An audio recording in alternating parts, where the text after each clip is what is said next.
Olá pessoal, tudo bem? Bom, vamos lá dessa vez aqui dar sequência aos nossos estudos sobre cinemática, começando aqui pelo movimento, o movimento mais simples de todos, que é o tal do movimento uniforme, ok? Então vamos aqui, ó, movimento uniforme. Bom, e o que significa um movimento ser uniforme? Essas nomenclaturas de uniforme ou variado nos remetem ao que acontece com a velocidade, tá bom? Então, quando se trata de um movimento uniforme, a gente já vai deduzir que é um movimento que a velocidade ela é uniforme durante todo o movimento. Ou seja, a velocidade ela nunca muda. Então, a gente pode dizer, em outras palavras, que a velocidade ela é constante, ok? Vou colocar aqui, ó, constante. O que significa a velocidade ser constante? Significa que durante todo o movimento, a velocidade do corpo não se altera em momento algum, ok? Exemplo disso. Então, vou colocar aqui uma trajetória, tá bom? Uma trajetória qualquer, só colocando aqui, beleza? E essa trajetória tá meio torta, mas tudo bem. Vamos aqui. Vai lá. Eita, não ajudou muito. Mas tudo bem. Vou colocar aqui. Bom, e vou orientar essa trajetória para cá. Beleza? Orientando ela para cá significa que ela cresce, que por esse lado direito é a sua orientação positiva. Vou colocar um corpo bem aqui. Olha só. Vou colocar um corpo aqui. Beleza? O que significa esse corpo estar aqui? Significa que se eu der para ele uma certa velocidade, e vou admitir também a posição que ele parte, ok? Ele tem aqui uma posição inicial que eu vou chamar de S0. Que posição é essa, Gustavo? Sei lá, 1 metro, 0 metros, 10 metros, é o lugar onde ele parte. Finge que essa trajetória é como se fosse uma régua, tá bom? E ele vai sair de cima de um número dessa régua. O S0 é esse número a qual ele está partindo. Tá bom? Então, se eu colocar aqui, por exemplo, tá bom, vamos dar valores aqui para esse S0. Vou dizer que ele sai de uma posição de 10 metros, por exemplo. Ok? Então, se ele tiver uma velocidade para cá, uma velocidade de 2 metros por segundo, significa que a cada 1 segundo ele anda 2 metros, concorda? Então, daqui 1 segundo ele vai estar em qual posição? Se ele partiu da posição 10 e ele anda 2 metros a cada segundo, daqui 1 segundo ele vai estar na posição 12 metros. Daqui 2 segundos ele vai estar na posição 14 metros e vai andando de 2 em 2 sem mudar essa velocidade durante todo o seu trajeto, tá bom? Então, isso aqui é o que a gente consegue caracterizar como um movimento uniforme. A velocidade deste corpo, ela é dada por a distância percorrida, né? Por quanto tempo dura essa distância. Lembrando que distância a gente mede em metros, vou colocar aqui a unidade, e tempo a gente mede em segundos, dando para nós que a unidade de velocidade no sistema internacional é metros por segundo. Beleza? Bom, ok. Mas, Gustavo, na vida real, aqui na prática, no cotidiano, a gente raramente mede em metros por segundo, tá bom? A gente mede normalmente em quilômetros por hora e é essa a notação do velocímetro dos carros no dia a dia. Eu sei, é por conta disso que a gente vai precisar muitas vezes fazer essa conversão, tá? Metros por segundo é a unidade adotada pelo Sistema Internacional de Unidades. Beleza? Então, quando o material, a questão ou qualquer situação que eu estiver tratando se referir ao sistema internacional, então deve ser tratada a velocidade em metros por segundo. Mas no dia a dia, na vida cotidiana, a gente mede velocidade em quilômetros por hora, tudo bem? E como é que eu faço essa conversão? Bom, se eu quiser sair de quilômetros por hora e transformar para metros por segundo, basta apenas que eu dividir o valor por 3,6. E o contrário também é válido, só que o caminho contrário da divisão é uma multiplicação. Beleza? Exemplo. Bom, se eu tenho, por exemplo, 10 metros por segundo, isso vale quanto em quilômetros por hora? Se eu pegar esse 10, vou multiplicar ele por 3,6, então 10 metros por segundo é o que equivale a 36 quilômetros por hora.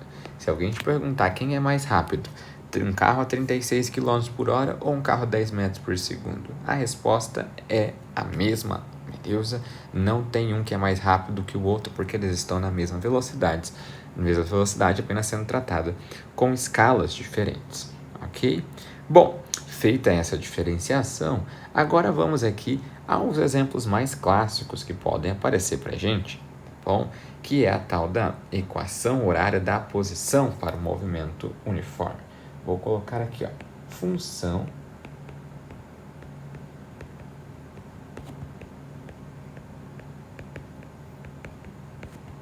da posição. O que significa isso, Gustavo? Bom, significa que é uma função, ou seja, faz parte do grupo de funções matematicamente falando, né? Então, estamos tratando de uma função. Beleza? Matemática. Função é uma relação de dependência entre duas grandezas. Aqui, quem depende do quê? Bom, então, quem depende é a posição e ela depende do tempo, por isso, horária. Então, a função horária da posição significa que eu consigo prever a posição de um corpo só sabendo quanto tempo ele andou, beleza? E a função horária de um corpo é dada da seguinte forma, isso para o movimento uniforme, tá bom? Por quê, sabe? Porque existe a função horária para um movimento uniformemente variado, aquele movimento que a velocidade não se mantém constante ao longo do tempo, que a gente vai ver num vídeo posterior. Agora estou tratando da função horária da posição para este caso do movimento uniforme. Vou dar um outro exemplo aqui daqui a pouquinho, tá bom? Ela é dada da seguinte forma. A posição S de um corpo é dada por S0 mais VT, sendo que, vamos lá, T é o tempo do trajeto, tá bom? V é a velocidade. S0 é a posição inicial.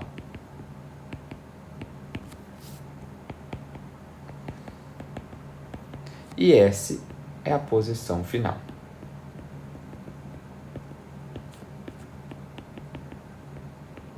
Beleza? Então, para dar um exemplo aqui para nós, olhe só, observe o seguinte, imagine que eu tenha a seguinte trajetória, orientada para cá, como sendo positiva, tá bom? E aí eu coloco aqui a posição 0, a posição 1 metro, a posição 2 metros, a posição 3 metros, a posição 4 metros, 5 metros, 6 metros e segue sucessivamente daqui até o infinito, beleza? Bom, vou fazer mais ainda, tá bom? Vou seguir isso daqui, vou botar lá mais para cá e colocar posições negativas, tá bom? Sei que é pouco usual, pouco comum, mas existem, tá bom? Então, vou colocar aqui para nós algumas posições ainda negativas, a posição menos 1 metro, posição menos 2, menos 3 e assim sucessivamente também, bom? Então tá aqui a nossa régua, a nossa trajetória, né? A nossa pista, digamos assim, tá bom? Vou dar uma copiada nisso aqui, beleza? Copiar, aqui está. E vou colocar um primeiro exemplo. Bom, no primeiro exemplo, eu vou colocar um corpo saindo aqui da posição 3 metros, tá bom? Da posição 3 metros. E eu vou dar para ele uma velocidade para lá, ok? Para lá significa que a velocidade está na mesma direção da orientação positiva da trajetória. Então, eu vou dizer que ele tem uma velocidade, por exemplo, de 2 metros por segundo. Sabe como fica a equação, a função horária da posição para este corpo? Bom, se eu chamar esse corpo aqui de A, por exemplo, eu sei que a função horária da posição dele é dada por SA, vai ser S0 mais V vezes T, concorda? Então, a posição de A vai ser encontrada sendo S0 quanto vale? É a posição com que o corpo saiu, né? A posição que ele iniciou seu movimento, que nesse caso vale 3 metros. Então, vou substituir aqui. E a velocidade, Gustavo? Bom, a velocidade vale 2 metros por segundo. Como a velocidade está na mesma orientação da trajetória, então vou colocar um sinal positivo para ela. Ok? Está aqui a velocidade. Esta é a equação horária para este corpo A. Ah, tá, então você está me dizendo que com essa função eu consigo descobrir a posição desse corpo A só sabendo quanto tempo ele andou? Sim, consigo. Se eu quiser saber onde ele vai estar daqui 2 segundos, como é que eu faço? Bom, basta você botar no T o valor de 2. Você substitui aqui. Quero saber onde ele vai estar daqui 1 segundo. Então, vamos fazer um exemplo? Daqui 1 segundo ele vai estar onde? Bota T valendo 1. Vai ficar 1 vezes 2, vai dar 2. 2 mais 3, 5. Então, daqui 1 segundo ele vai estar na posição 5, é isso? Vamos ver? Daqui 1 segundo, 1, 2, ele vai estar bem aqui. Beleza? É isso aqui que está dizendo para a gente essa equação. Ah, eu ainda não entendi. Tudo bem, eu faço mais exemplo para você. Então, vamos aqui. Vou colocar mais um exemplo, tá bom? Vamos aqui. Vamos lá, rapidão. Vou colocar aqui de novo a nossa pista, tá? E dessa vez, vou colocar um corpo saindo aqui da posição -2, tá bom? -2. Vou colocar um corpo aqui saindo da posição -2, com uma velocidade de, por exemplo, 4 metros por segundo. Essa velocidade é constante. Detalhe, vamos lá. A posição do corpo, eu vou chamar esse corpo de B, que é o segundo exemplo nosso, né? Então, vai lá, a posição de B é dada por S0 mais VT, tudo bem? Sendo que a posição inicial de B vale quanto? Nitidamente aqui vale -2, tá bom? Então, vai ser -2. A velocidade de B é positiva porque ela tem a mesma orientação da trajetória, não está a contrária, tá bom? Então, vai ser 4 positivo vezes T e assim acabou o nosso problema. Agora, se você quer saber onde esse corpo B vai estar daqui certo tempo, basta que você substitua o tempo aqui no lugar deste T, tá bom? Substitua esse tempo aqui no lugar deste T e você vai saber a posição dele para este tempo que você colocou. Ah, mais um exemplo, Gustavo? Não há problema. Vou colocar um corpo agora saindo aqui da posição 5, tá bom? Da posição 5 metros. Só que agora eu vou inverter. Eu vou colocar ele indo para lá, para trás, tá bom? Com uma velocidade de 3 metros por segundo. Beleza? Então, vamos lá. Vou chamar esse corpo de C e, para isso, vou dizer que a posição de C é dada por S0 mais V vezes T. Desta forma, a posição inicial de C é a posição 5 metros, ok? Então, ele parte da posição 5 metros, aqui, beleza? Só que a sua velocidade vale 3. Porém, repare que ela está no sentido contrário da trajetória que está para o outro lado. A trajetória cresce para cá, beleza? Só que a velocidade dele está para cá, outro sentido. Então, desta forma, a velocidade vai adquirir um sinal negativo de -3 vezes t.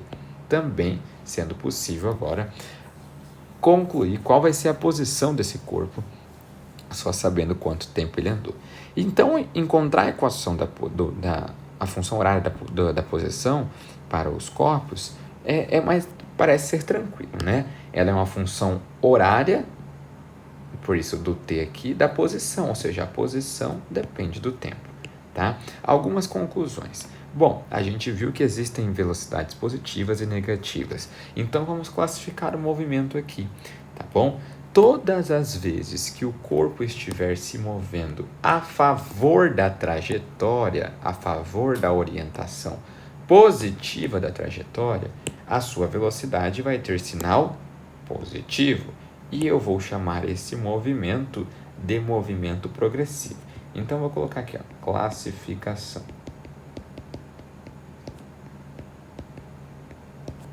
Tá bom? Classificação. Se o corpo tiver uma velocidade positiva, ou seja, ele estiver andando a favor da trajetória, a gente diz que esse movimento ele é do tipo progressivo. Ok? Todavia, se o corpo tiver uma velocidade negativa menor que zero, né, são números negativos menores que zero, e por conta disso ele está andando contrário à trajetória, né, indo para o outro lado a qual a trajetória cresce, eu digo que esse movimento é do tipo retrógrado.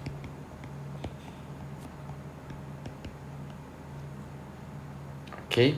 Então está aqui a nossa classificação, tá bom?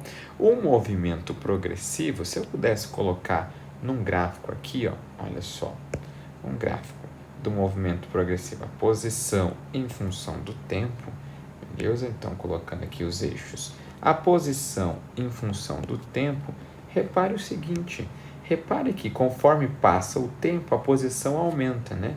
Então, se eu partir, por exemplo, aqui desta posição, esse é o S0, significa que conforme vai aumentando o tempo, a minha posição vai subindo. Para este tempo aqui, esse tempo 1, eu tenho essa posição S1. Se eu aumentar o tempo 2, olha para onde foi a minha posição. Ela aumentou para uma S2. Então, o gráfico da posição por tempo fica mais ou menos assim.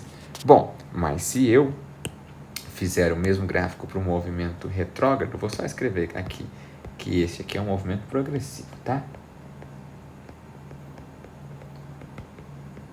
Agora, se eu montar o mesmo gráfico para um movimento retrógrado, observamos só como fica. S em função de t. Repara que conforme vai passando o tempo, eu vou voltando na trajetória, ou seja, a minha posição vai diminuindo, né? Então, se eu partir aqui dessa posição S0, significa que com o passar do tempo, a minha posição vai diminuindo. Então, tem uma reta decrescente. Então, isso aqui seria um gráfico da posição por tempo do movimento retrógrado. Ok? Então, aqui está para nós um resuminho bastante bacana dessa primeira parte do estudo do movimento, tá bom? Farei outros aqui, resolvendo exercícios e também para o movimento uniformemente variado. Até o nosso próximo vídeo. Até mais!